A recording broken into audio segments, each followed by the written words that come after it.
Hi everyone, next I want to look at composition with functions represented by tables. I really like tables for composite functions because it really forces you to see how the middle step of composition works.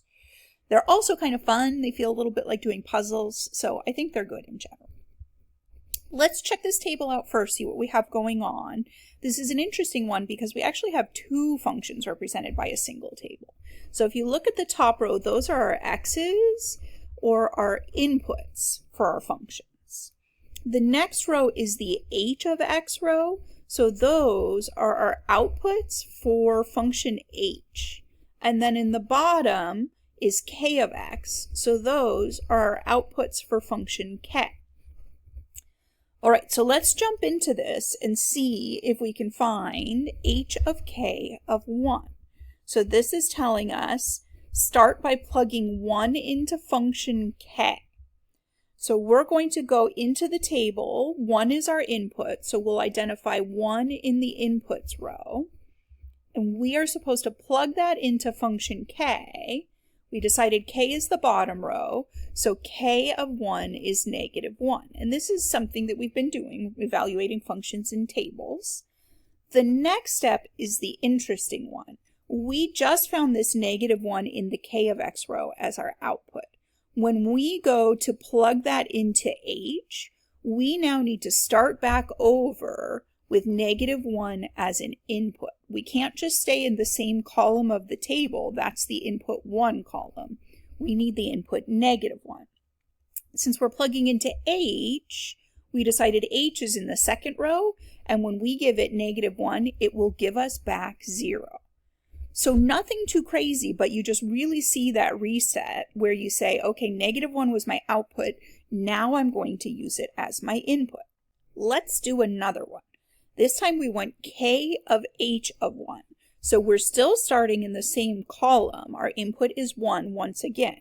But the first thing I'm supposed to do is get the output for h. So that is 3. So now I'm supposed to take that 3 and I'm supposed to plug it back in as my input for k of x. To get an output for k, I need to go to the bottom row. And this time I'm getting -3. Just like we could with equations, we can compose functions with themselves when we're looking at tables. So let's try h of -2.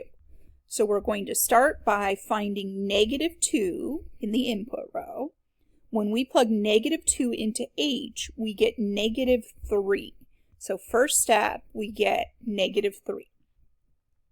When we go to plug -3 back in, we have to start over in the inputs row, and we have to see what h gives us in that column. So h of -2 is 5.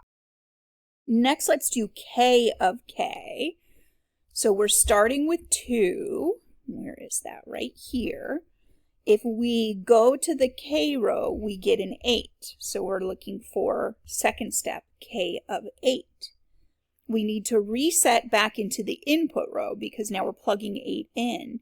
And we run into trouble. So we had no problem on our first step. We can find k of 2. But we can't find k of our output. So we are stuck. What we would say here is undefined, or for my open math, does not exist. So we got stuck. That's it does not exist. And what I can say based on that is that while 2 is absolutely in the domain of k, it's not in the domain of k of k. So you start to see here some of this interesting domain and range stuff that happens. Let's do one. This can be a little tricky. It's good practice. Let's go the other way. I have given you the output for k of h of x, and I want you to work your way backwards and figure out what your x was. I'm going to erase some of my marks here so that we can start over. So remember that the way this works is you would first plug in an x, you would get out an h of x, and then you would plug that into k. So that 2 came from the outer function k. So I'm now looking in the k row, and I'm saying, what would I have to do to get a 2? And it's possible that you would see 2 happen more than once here. I don't, but make sure you're checking. You could always, when you're solving, get more than one x value. So to get a 2 from function k, I have to plug in a 0, which means that h of x had to give me that 0, because what I'm plugging in is an h of x.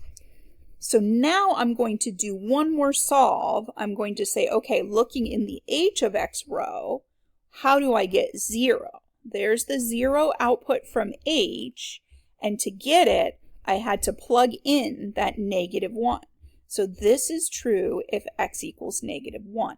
And you can check yourself because it's easy to get backwards on this. So my check is, what is k of h of -1? So if I start at -1, h would give me 0. So I am at k of 0 as my step 2. If I start at 0 for an input, k gives me 2, and that is in fact what I was hoping for. So that does equal 2. So that's a good check. So I think these are really good, almost little brain teasers, but it makes you really think hard about where outputs are coming from and where inputs are going in composite functions. Last one here is find the domain and range of h of k of x. And this is kind of by exhaustion. We basically just have to go through one possibility at a time and figure it out. That's why we're doing it with a table where there's a limited number of possibilities. So let's just start walking our way through, and we'll just list what we started with and where we got, or if we got stuck. So notice that the inner function is k of x, which means the possible inputs that we're starting with are the possible inputs of k, the domain of k. So we'll start and say, okay, let's look at the entire domain of k, which is just the top row of our table up there. So we could have a -3, a -2, a -1, a 0, a 1, or a 2, or a 3. Getting ahead of myself there. Okay, so let's go ahead and work our way through this process. We need to say, if I start with -3 and I plug it into k, I get 0. If I then take that 0 and plug it back into h, I get 3. So I started at -3, and by the time I went through the entire composite function, I got a 3. This means that -3 is, in fact, in the domain of the composite function, h of k of x, and the range of h of k does have a 3 in it. It's possible for us to get from -3 to 3. Next, if we start with -2, we first plug it into k, we get 1. If we plug that 1 in to h, we get 3 again. So this is perfectly valid. You can plug in 2 different x's and get the same y. It's the reverse that would be a problem for functions. So we haven't really added anything to the range, but we found another number that is in the domain. Next, we're starting with -1.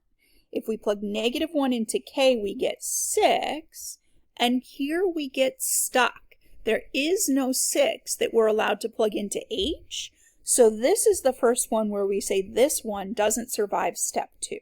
So we started with a list of what will survive step 1, and we're now eliminating the x values that don't survive step 2.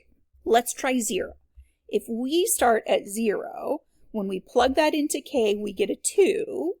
We can plug 2 into h, and we will get a -1. Okay, 1. If we plug 1 into k, we get -1. If we plug -1 into h, we get 0. For 2, if we plug that into k, we get 8, and then we get stuck. There is no 8 in the inputs for h, so that will not survive the next step. We found another number that's in the domain of k, but not in the domain of h of k. Last one here, if we start at 3, we plug into k, we get -3. If we plug that -3 into h, we get 5. So that one made it all the way through, and we got 5.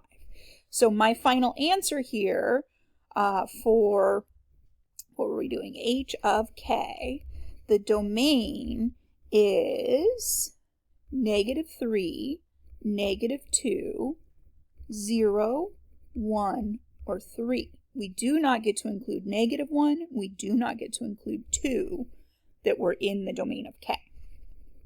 The range of the composite function is 3. You do not have to list 3 twice. We don't need to list how often a number shows up in the range, just that it does. So 3, -1, 0, 5. You can sort those in numerical order. I'd kind of like it. It's nice, but I didn't, and that's okay as well. The squiggle brackets just show that this is a set. I don't know that you need to use those in your MyOpenMath or anything. I'm okay if you drop those off, but that makes it a little more formal. So domain and range of functions gets kind of interesting. For tables, we'll just have to walk through them and see.